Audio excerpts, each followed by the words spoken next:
Did you know that there is a difference between plyometrics and jumping? We're going to look today at a band-assisted vertical jump, and we're looking at plyometric abilities. So we're not looking for jumping, we're looking for plyometrics. Now, if you're ready to learn how to get springier with your jumps to help you get faster and springier with your sprints, you're in for a good one.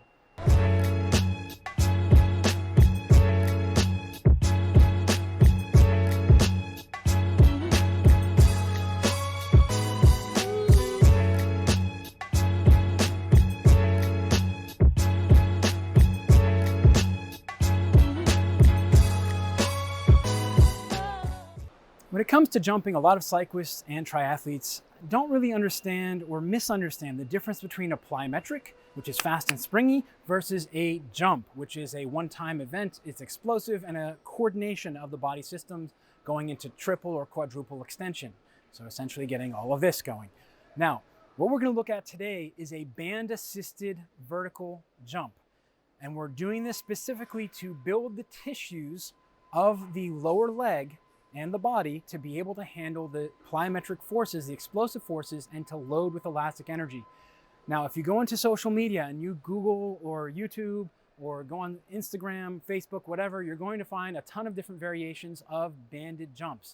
This is where the technique and how it is taught and the focus of the exercise is going to significantly change the outcomes you're going to get.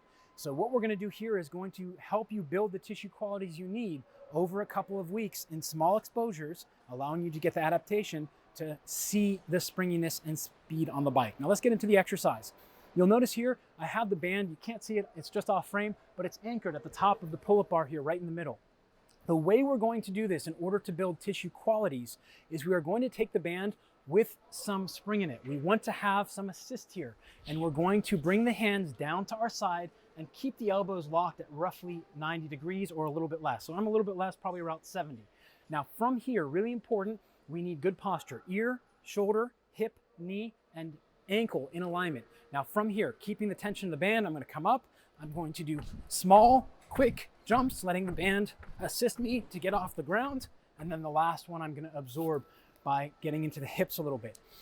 This variation, we're going to start off with as few as 3 or 4 jumps. So this is where I've had folks come in from physical therapy, or they've had lower leg or foot injuries in the past, and they say, oh, I can't jump. I'm not able to do that. It flares me up. This is a way that we can easily modify the amount of pressure that's being put onto the tissues to build you up, but it needs to be done correctly, and that is in small amounts with rest, ample rest in between. Because remember, we're getting the Achilles, we're getting the tendons, the fascia to be able to load and create spring energy. We're not looking for a down and an up. We have to give them time to cool off, so to speak, so that they can adapt. Now, the other cool thing about this is, let's say I give you 6 sets of 4.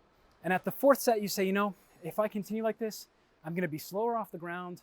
And I'm probably going to be sore tomorrow or the day after in my Achilles or my plantar fascia.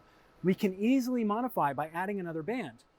And what's cool about this is it allows us to get a set amount of load, or touches, as I like to call them when it comes to plyometrics, where we're loading the system and allowing you to actually improve. So here we're going to do the exact same thing.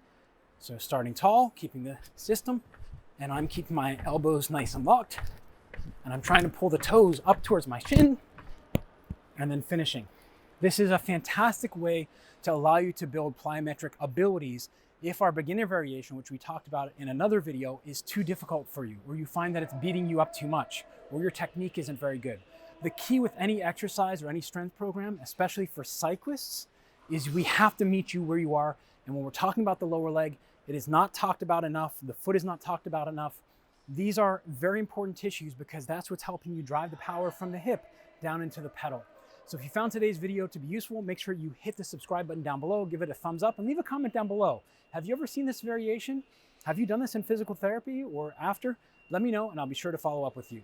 Until next time, remember, train smarter, not harder, because it is all about you.